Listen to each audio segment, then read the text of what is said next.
Hello, everyone. This is Al Fadi, and welcome back to a continuation of this series on the search for Muhammad. Today, we are going to take a look at the Dome of the Rock and how we can begin to examine the person, the name Muhammad, if you wish, and whether that implies also a historicity or not. We will wait to see what our dear friend and brother, Dr. J. Smith, is going to share with us concerning this particular evidence. Dr. J, what can we learn from the Dome of the Rock? Well, for those who don't know what we're talking about, the Dome of the Rock is that beautiful structure that's there in the middle of Jerusalem. It sits up there in the citadel with the Al-Aqsa Mosque there in the southern wall, and in the entire citadel surrounds it, the rectangular citadel. Dome of the Rock built by Abd al-Malik in 691. Finished in 691. Of course, it took a few years to build it. Probably the greatest structure of its day, considered to be one of the best example of Byzantine architecture. Isn't that interesting?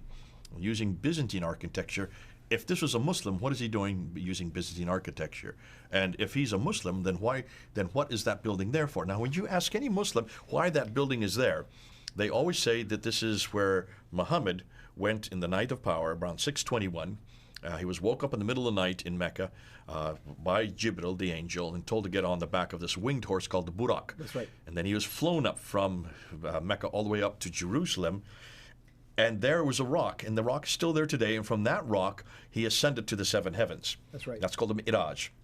And there he met Allah, and Allah told him to pray 50 times a day. He comes down two heavens to the fifth heaven, and he meets Moses. Moses, how many times did he ask you to pray? He says 50. Let's see if we can get it down. So he goes back up to Allah and says, can I get it down? And he gets from 45. Comes back to Moses. It's still too many. So he bounces back and forth between the seventh and the fifth heaven and gets it from 45 down to 35, down to 15, 10, down to 5 prayers. Once he gets it to 5 prayers, he says, okay, Moses, go on back down. That's enough. And so he then zips down to Jerusalem. So Moses is the God of Islam. There you go. So Moses is the one that decides, and Allah sits there and listens to and does whatever Moses wants. So constantly the roles are changed. In other words, that's the story that they say happened at the Dome of the Rock. And because it happened there at that place, that's why this building was built, to commemorate that. If that were the case, then something should be written about it, right? Of course. You would think. Yeah. Until you look at it. Take a look at it. Now, be careful. Don't look at the outside of it, because that building on the outside has been destroyed and rebuilt 11 times. That dome you're looking at and the portico where there is the inscription of Surah 17, Ayah 1, and Muslims say, see, Surah 17, Ayah 1 is there. That was actually introduced and was built in 1876. So a little over 100 years ago. So it's very, very very new. Anyhow, the only parts of the dome, and let's take a look at the slide here. There you can see the Dome of the Rock. Take a look at where the 2 green arrows are pointing. Can you see where the 2 green arrows are pointing? Right. Those are what we call the 2 inner ambulatories. They're the 2 arches. Those are the only original part of the building that exists today. All the other structures, as beautiful as they are, have been destroyed and rebuilt, 11 times. So that today we get, in fact, when it was first built, from what we understand, it was not a gold dome. It was much more just a plain dome. But now it's been made larger and bigger and much more splendid as the years go on, or as the centuries go on. So that today the only original part are those ambulatories. That's where you need to have to look. And when you look at those ambulatories, you'll see the Arabic inscriptions around them. And those are the ones that tell you why the building is built. And there is no reference at all to Muhammad getting on a winged horse called the Burak, going up and flying up in the middle of the night. No reference to ascending 7 heavens. Nothing about the Miraj at all.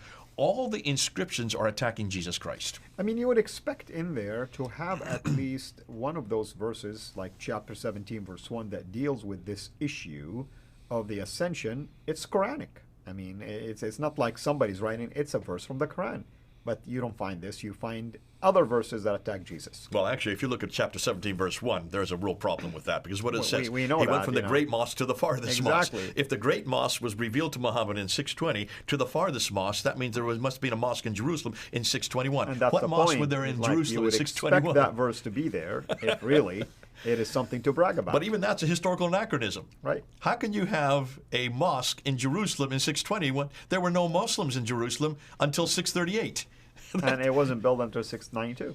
And this was only built. This building itself was built in 691. So, and that 91, Muslims will say, 92, "Oh, yeah. that's the Al-Aqsa Mosque." No, the Al-Aqsa Mosque was built in 709. That's the 8th century. So everywhere you got it, you've got a problem. In fact, that is one of the great glaring historical anachronisms in the Quran. How can you have a verse about him going to the farthest mosque, this mosque, in 621 when there was no Muslims there, proving that the Quran had to be written after 691? Ooh, I love that. Yeah. Or after 709 if they say that this is the Al-Aqsa Mosque.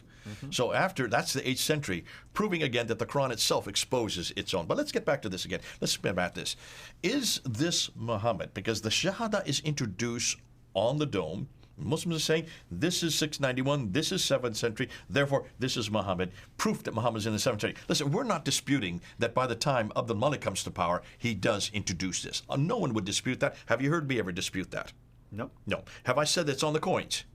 No. Yes, I have. I mean, you're talking about the Shahada. The Shahada, it's on yeah, the coins. the Shahada, but there was a development. That's right. Have I ever said it's on the protocols? Yes, I have. Have I said it's on the Dome of the Rock? Have you not heard me say that over and over and over again?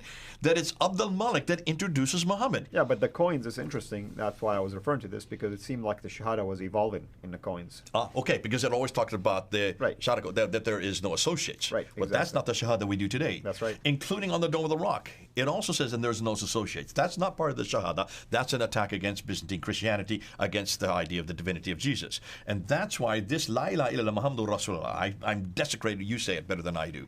Go ahead and give us the Shahada. Oh, the Shahada. La ilaha illallah Muhammadur Rasulullah. Okay, I wish I could say it that beautifully. But that's what is there on the Dome of the Rock, along with his associates. Now, that is what they're saying is that's proof there that Muhammad. Listen, no one's disputing that Muhammad's name is there. Unless, of course, as Murad is suggesting, that this is the blessed one. Now say it and put the blessed one. There's no God but God, and the blessed one is the messenger of God. Which blessed one? Who do you think's writing this? Could it be a Christian and basically origin? No, this Abdul Malik is writing this. Because remember, he built the Dome of the So Rock. the blessed one is reference to himself? Absolutely. Isn't that exactly what Muawiyah did on the coins? Referring to himself as the Malik, who is the Bismillah, in the name of God, the king, that's me. I'm the one that Allah is blessing, being blessed by. This is normal. Of almost every king does this. They Well, look how at come he didn't themselves. use the, again, I'm thinking like a critical, basically mind here, a devil's advocate. Why didn't Abdul Malik use the definite article in Arabic, for instance, to use it as a title, Al-Muhammad versus Muhammad? Good question, and this is what you need to ask, and this is what I would suggest. This is actually the prophet. I would go ahead with you on this. But Murad is insisting that this is actually the blessed one.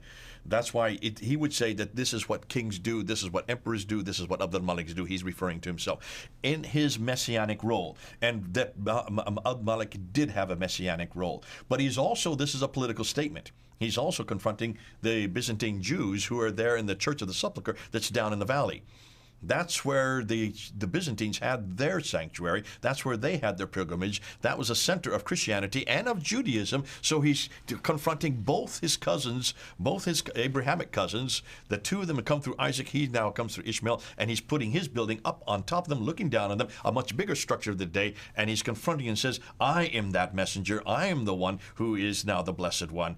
That's what Murad said. I'm like you. I'm skeptical on this. I would still suggest that this probably is Muhammad. Nonetheless, look at the date, 691. That you can date. Remember in the last episode? Yeah, the late date is still peculiar, no doubt. Why would no, his this is an name early pop date. up? 691 is quite No, early. what I'm saying, if you're talking about a character that died in 632, how come we don't see something like this until 60 years later. Yeah. That's true. And that's where I would agree with you on that. Yeah. And I think we're both on the same page on this. And I have said that whenever I've looked at the coins, I'm assuming that is Muhammad that Abdul Malik is introducing on the coins, or Ibn Zubair in 685 that people have thrown me. Listen, whether it's Muhammad or Zubair, Zubair is under the auspices, under the authority of Muhammad. Now, I just got a reference from a Muslim saying, no, Zubair hated Muhammad. Abdul Malik. Yes, he did. But that was not till 687 when he then destroyed Petra, took the Black Stone, and fled down to the south. Yeah. So remember, there is a pro and after, there's a precede and post that rebelling against Abdul Malik. But he was still under the authority of Abdul Malik. Regardless of who creates that coin, it would be Abdul Malik that would be responsible for that coin. Okay, so in every case, we're talking about the time and the period of Abdul Malik that this is introduced. So this Muhammad, I wouldn't have a difficulty of saying that this is the Prophet Muhammad. I know that Robert Spencer disagrees with me. This is an ongoing debate. It's a healthy debate. We need to continue that debate. Nonetheless, if Murad or Robert Spencer are correct, and Mel would also agree with them on this, then the conclusion is that Muslims cannot use the Dome of the Rock to support Muhammad's existence in the 7th century either, any more than they can do so with the Quran, and one of the foundational pillars of Islam begins to fall even further. I won't say that right yet. I'm still on the fence. I'm like you. I would suggest that this is the introduction of Muhammad the Prophet, and if that's the case, then this is why they have to put a prophet there, because they need a prophetic line. And I would suggest that what Abdul Malik is doing here, he's introducing that prophetic line. He's introducing his Muhammad. The problem is that Muhammad that he's referring to, as we're going to see in the next episode, who is this guy? I've been intimating we're going to get to that. We're going to get to that. Who is this guy that they're referring to? There is a Muhammad in the 7th century. And I would suggest that maybe this is the guy he's referring to, or it could be the Blessed One. Nonetheless, we're going to have to leave it there until we get to the next episode. And these are just valid questions to ask, of course. All we're doing is we're putting it out there. Could it be? White paper. Right, exactly. And also, these are very valid questions to ask. We have enough information now where you can talk about these theories, if you wish, with confidence. But you cannot take just the traditional view anymore, just blindly, without questioning it.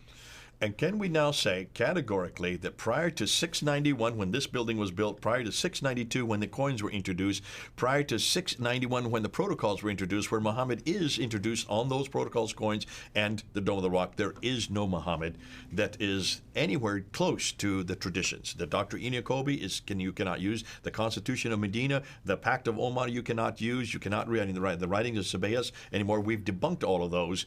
The Quran, I would suggest, could be Muhammad, but that comes even later. That comes after the Dome of the Rock. Interestingly, even these verses, even these writings that are on the Dome of the Rock are Quranic. They are from chapter 4, verse 171. They are also from chapter 112 of the Quran. But they're not the same that you find in the Quran, but they agree with the coins that Abdul Malik introduces in 692, 693, and 696. Right. Those all have the same references that are on the Dome of the Rock. The Quran then creates and lifts those references, but changes it, takes out the associates, and introduces just the Shahada of the God and Muhammad himself, which seems to suggest that they are now looking socially. Those introductions in the Quran are coming possibly from the late Umayyad period or the early Abbasid period. Here's that Umayyad Abbasid back and forth. We're going to be getting about that problem between the Umayyads and Abbasids finally when we get to our conclusions. But I just want to put that in there because I have been saying I'm going to talk about the Abbasids. Hold on to a minute. We are going to talk about the Abbasids because all of this plays into that as we're seeing this evolution of how this Islam is finally being formed. So next time we're going to start talking about this tension? No, not yet. Well, yes, we are. Yes, we are. We're going to talk about who then is this Muhammad from the 7th century. Right. Very good. All right. Thank you, brother. Thank you, everyone. Hope to see you again next time. This is Al Fadi. Over and out. God bless. Thank you so much for taking the time to watch this video. We can't make these quality videos without the help of partners like you. So please consider becoming a Patreon supporter today at patreon.com/Sira International. I want to make sure you always get notified when we release a new video, so please click the bell to be notified, and of course, make sure to subscribe to this channel. If this video was helpful to you, please click the thumbs up. Thank you.